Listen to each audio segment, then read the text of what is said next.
Drupal uses a series of nested template files to compile the page that we end up seeing rendered and viewed in our browser.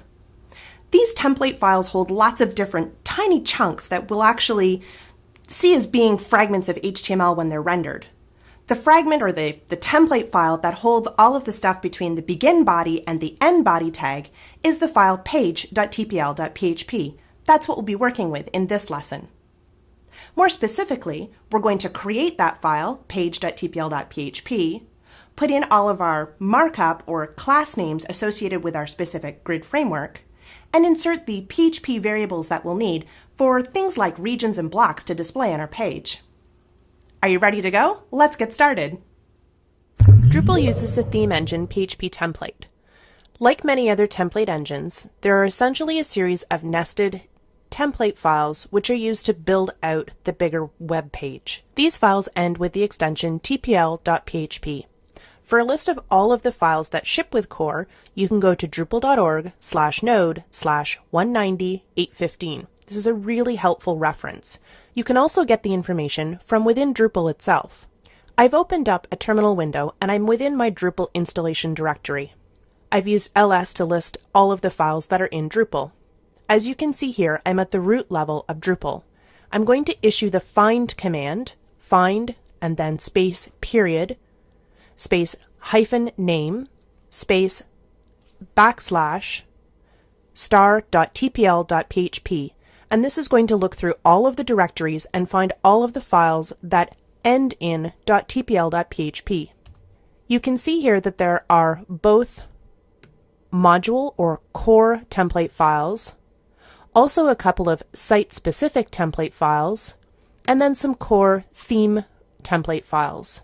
So again, either you can reference the website or you can find the information from within Drupal itself. We're going to be focused on page.tpl.php. You can look within Drupal core to find a copy of this file, or you can go to the API reference guide, api.drupal.org/api/drupal/modules!system! Page.tpl.php/7. That's an awful lot to remember, isn't it? But if you just go to api.drupal.org and search for the name of the template file you're looking for, you'll be able to find the appropriate file. The nice thing about this page is it includes a list of all of the available variables for you, and if you scroll down a little bit, it also has the source for the particular page that's provided by Drupal core. Scrolling down here, we can see the HTML and PHP sort of intertwined, really handy as a reference. Previously, we were working in a lesson and we had an HTML fragment. This HTML fragment was used to establish the class names that we wanted to be able to use later on in our theme. I'm going to now extend this HTML fragment to see how it's actually going to play and see if I've got any mistakes in my class names or in my HTML. So what I started with was just some basic divs, and then I added some class names, but there was no real content. So what I need to do at this point is to actually wire up the CSS files so that I can load this in a browser and see if it's displaying approximately what I want. Over in a browser, the file is currently showing not much of anything. Yes, there's some HTML output, but there's no sense of where things are. If I do an inspect element on one of the pieces of HTML that I can see, you can see that the different divs have absolutely no widths associated with them. They're all full width displays. So now what we're going to do is hook on the 960 grid framework and start manipulating those pieces of content to confirm that they're right. This allows us to make sure we're fighting with the right things when we get to Drupal. Back in our HTML fragment, let's make this look a little bit more like an HTML page. So up at the top, I've opened an HTML and a body tag, and then in between here I'm going to add a head tag. And in the head tag, I'm going to put in the call to the CSS files that we're going to be using. As you can see here, page.html is currently living within the style guide directory, but I've moved my stubs over to the theme directory up in domicile. And what I want to load are the CSS files both the main CSS files and also the components. I've already written out this HTML, so here, let me paste it in. We've got the style and then the @import directive for each of the different CSS files that we want to load. All of these styles here are the styles that we loaded in the themes.info file in the previous lesson, so we're making sure that we call everything. With this in place, let's go ahead and take a look at our website. Now, actually, before we do that, let's swap out some of these HTML comments and put in words that we can look for. Here's the banner, the navigation, big plate and small plate are already in here, page title, the content of the site, and of course also the copyright notice. Now let's go open this up in the browser. So I've referenced my style sheets. Let's reload. And already we can see that things have snapped into place. Now they're not quite right, and I knew that there was going to be a couple of mistakes in here. So let's take a look at what these mistakes are. Again, using the inspect element. The banner looks to be the full width, which is correct. And then into the navigation. This looks like it's got a narrow column, so that's probably approximately right. What about this feature area though? That's not right at all, is it? That should only be 4 grid columns wide, not the full width. And then take a look at content, and once again, not the right width. So there's obviously some mistakes somewhere. My class names are wrong, either in the SCSS files or in the HTML, but they have to match up. So let's go take a look at the SCSS file first. In the SCSS folder, I'm going to open the layout file. And here we can see that we've got things listed which may or may not be right. Now, the first one that I noticed is that featured is actually feature in the HTML fragment. Let's go back and take a look. Here it is here. The ID is feature, even though I've named my CSS file featured with a D. You have to watch out for those little naming conventions. Again, sticking to some basic rules from the very beginning would have helped me out a little bit here. Now let's take a look for the next problem, which was content. I've got an ID of content and a class of main-content. Let's check our layout file. See, and this shouldn't have been an ID, this should have been a class. I'm going to save the changes, and then I'm going to recompile using Compass. From the command line, I'm simply going to issue the command compass compile. And we saw here that it overwrote the styles.css file. Let's go back to our browser and reload. Reloading the browser, we can now see that things have snapped into place a little bit better. This is pretty close to being right, but there's still a problem of the copyright, which is sort of squishing up into the page title. Let's do an inspect element on copyright. And notice here that each of banner, main, and copyright have full width, but page doesn't. Full width is something that we've assigned some special value to in our 960 grid framework. So let's go ahead and add full width to the page as well. And that's what we needed to snap the copyright into position. You may need to play around with things a little bit, remembering to make those changes over in your SCSS files or your HTML fragments as you figure out what's wrong. But doing some basic troubleshooting at this point is going to save you some headache when you get to your Drupal theme. Let's go back and save that change in our HTML fragment. So I'm going to add to my page div full width, which was a special class that we set up in our layout.scss file, which had the grid container, and then each of the different elements within that full width had the grid. So again, it's making sure that we're abiding by the rules that 960 laid out for us.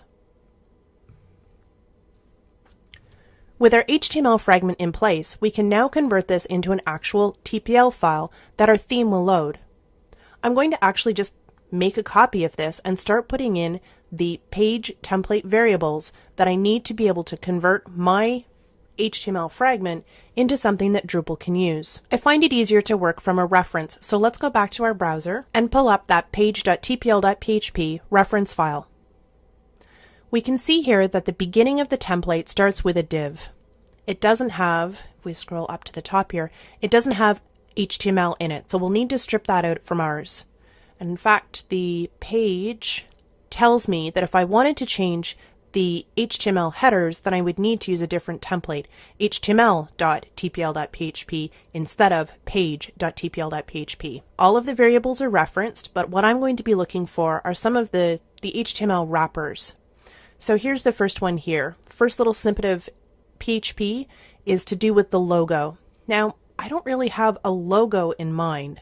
I have a banner, which is going to be hard-coded, and I've got a link to the home page, which a logo often does, and here it is here, with an image in the middle. So this is pretty darn close to what we're going to be doing for our at-home link, except we're not going to be requiring a logo.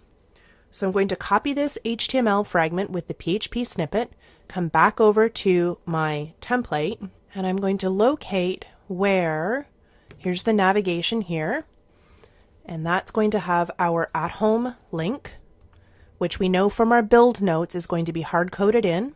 I paste in that piece, and I'll need to update this image here to have our hard-coded image.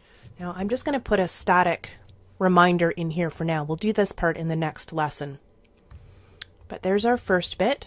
This includes the variable, which allows us to always be linking to the front page, and the translate function wrapped around the word home as the title, and the ID of logo. Great. Now let's go back and take a look at where's the next fragment of PHP that we need to copy into our template. Scrolling down a bit more, next we've got the site name and the slogan. Our site doesn't have that. We don't need to worry about it. So continue scrolling down. Here's something that we do have though. We've got this H1 site name. And we have an H1 in ours, but it's not the site name that we're putting in there. So let's continue scrolling. Next, site slogan. We don't have a site slogan, and so we can get to this end if part without having to copy anything. The next piece is the header. Well, we don't have a header in ours. We've got a banner which is going to be fixed. So once again, scroll right on past. The next piece here is the main menu and the secondary menu. Now, we do have these, but we're going to be placing them using a block. So we're going to skip over this section. Breadcrumbs, my nemesis. Let's not copy these. Next one is the messages part. This is Drupal's way of notifying you if there's something that's happened in the system. We do want to copy this one. Over in our HTML file, let's paste it in at the right place. My messages are kind of like content, so I'm going to put them over here in the content section, but I'm going to put them above the page title. Now we're ready to copy the next section. Scrolling down here, and now we've got a whole section of stuff that has to do with the content of our site. This is definitely something I can get on board with. Let's copy all of this stuff. Again, moving back over to our fragment of HTML, and this time we're going to go where content is and paste all of that stuff in. Now in here, see this H1 bit? We can actually take out our H1 fragment, but we need to make sure that our classes match up if we've actually brought over any of that information or if we've set any of that information in our CSS file.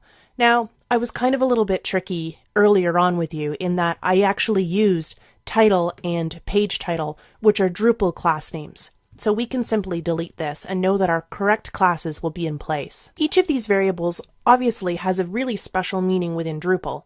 You can go through and look up what each of them means. You can also just do some blind copy and pasting to get your first version of the template file ready and load it into Drupal, and then start looking for things that are missing.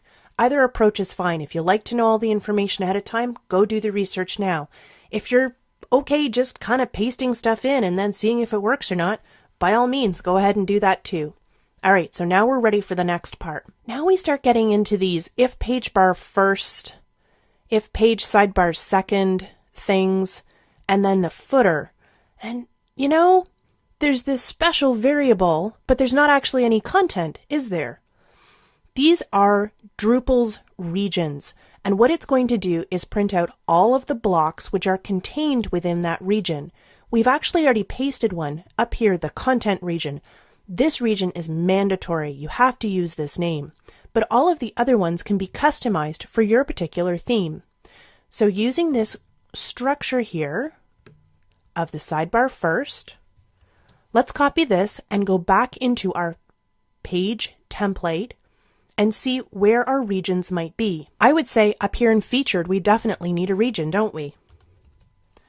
We get to set the names. We'll be identifying the names that are going to be used in our page.tpl.php file in the themes info file. So make sure you remember what you use here. This one is going to be featured, and up here in the navigation, after the link to the home, we'll put in another region here for navigation. I'm just going to use the shortcut nav this time. And then down in the bottom where the copyright text is, I'm going to add another region and this time call it copyright. So there's content, copyright, featured, and nav. Now let's open up our themes info file and create each of those regions. Here's our themes info file. We've already got the style sheets in place, and now what I need to do is create each of the regions. The format that we use for this is as follows. The word regions, double square bracket, equals, and then we're going to have the region's name. Inside the square bracket is the machine name for the region. The machine name is what we had in the page fragment that we were just working on. So they were featured, nav, copyright, and content. Next to these, we need to use the human readable name. I called them featured, nav, copyright, and content, and given some extra information about their location in our particular layout, which is the center, left, and footer. With these regions in place and our page fragments all set up, we're almost set. The only thing here that I need to change is changing the page.html to be an actual template file which is placed into our theme. So what I need to do is make a copy of or duplicate this information. And whoops, remember also to strip out this extra stuff, which is not necessary for this particular template file. So I've selected a file, save as, and instead of saving it into the style guide, I'm going to actually put it into my theme and into the directory templates. I'm going to use the name page.tpl.php. This file name is super important. Make sure you don't use any extra capitals, no extra letters, no extra hyphens, exactly the way it's spelled here, page.tpl.php. So as a quick recap, what we did in this lesson was converted an HTML fragment into a template file by adding Drupal's variables for the appropriate template file. You can't mix and match, so make sure you've got the right source when you're doing your copying. In other words, don't try and copy node.tpl.php files into page.tpl.php files. Once you've done the copying of variables into your template file, make sure that you also open up your theme's info file and set all of the regions for your particular theme. You can add as many new ones as you want, but you must absolutely have one region called content. This is not negotiable, and if you don't have this, your template or your theme won't load. So make sure you've got this one, and then add as many as are relevant for your particular design.